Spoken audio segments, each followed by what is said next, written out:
ही आवडते मस मनापासूनी शाळा, लाविते लळाही जसा माऊली बाळा. आदरणीय श्री मधुकर भगवान नार्वेकर सर आणि आदरणीय श्रीमती अनुपमा मधुकर नार्वेकर मॅडम यांनी सन 1971 मध्ये ओम विद्यालंकार शिक्षण संस्थेची स्थापना केली आणि उत्कर्ष बालमंदिर ही मराठी माध्यमाची शाळा सुरू झाली. आजपर्यंत या शाळेतून हजारो विद्यार्थी उच्च विद्याविभूषित झाले आहेत. अनेक उद्योजक, कलाकार, डॉक्टर, इंजिनियर, CA या मोठ्या पदावर कार्य करीत आहेत. ज्ञानेश्वर माऊली म्हणतात ना, इवलेसे रोप लावी अले द्वारी, त्याचा वेलू गेला गगनावरी. इंग्रजी माध्यमाच्या तसेच सेमी इंग्रजीच्या वाढत्या स्पर्धेतही माझी शाळा तग धरून आहे ते इथे दिल्या जाणाऱ्या शिक्षणामुळे. जीवन विद्या मिशनचे संस्कार शिक्षण अभियान, शनिवार माझा आवडीचा, दप्तराविना शाळा असे अनेकविध उपक्रम राबवले जात आहेत. स्पोकन इंग्रजी, फोनिक्स साऊंड्स यामधून विद्यार्थ्यांना इंग्रजीचे शिक्षण मिळत आहे. फक्त मराठी माध्यमाच्या शाळेतून सुसंस्कारित पिढी घडली आहे आणि हे कार्य असेच निरंतर राहणार आहे.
A little child so small, I am following your footsteps and I don't want to fall.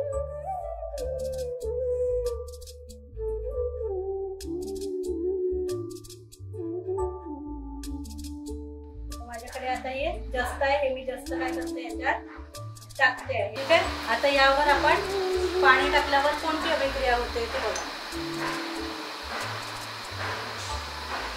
ठीक आहे, आता हळूहळू बघा याचा वरचा कलर लाईट होत जातो आणि खाली काय होत जातं, डार्क होत जातं. म्हणजे यालाच आपण बोलतात अपक्षय.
मी मस्त. काय म्हणते, किती वर्षांनी भेटतोय आपण? हो ना ग, खरंच खूप वर्षांनी भेटतो आणि ते पण शाळेत, त्याच्यामुळे मला अजूनच आनंद होतो.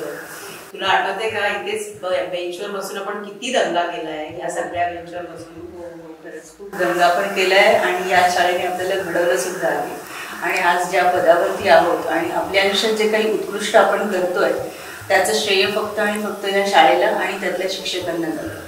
मला अगदीच मान्य आहे. कारण काय आहे, मला आठवत आहे माझी फी भरायची सुद्धा तेव्हा ऐकत नव्हती, म्हणजे माझ्या आई वडिलांची. तर माझी बऱ्याच वर्षांची फी या शाळेने भरली. आणि तुला आठवत असेल तर माझा तो कॅम्ब्रिजचा पहिला कंपोज बुक मध्ये ह्याच शाळेने दिला. आणि काल असं झालंय की मला कळलंय की मी जगातल्या IS म्हणून आहे, इंटरनॅशनल ॲक्रेडिटेशन सर्व्हिसेस, त्यातल्या 396 लोकांपैकी एक म्हणून माझं सिलेक्शन झालं. तर तेच आज शिक्षकांना सांगायला, त्याची कृतज्ञता व्यक्त करायला मी आज इथे आली. अरे वा वैशाली, प्रथम तर तुझं खूप खूप मनपूर्वक अभिनंदन. चल तर मग याच निमित्ताने आपण शाळेत एक फेरफटका मारू, जुन्या आठवणी ताज्या करू आणि आपल्या शिक्षकांना भेटून त्यांचे आशीर्वाद करू. चालेल, चल.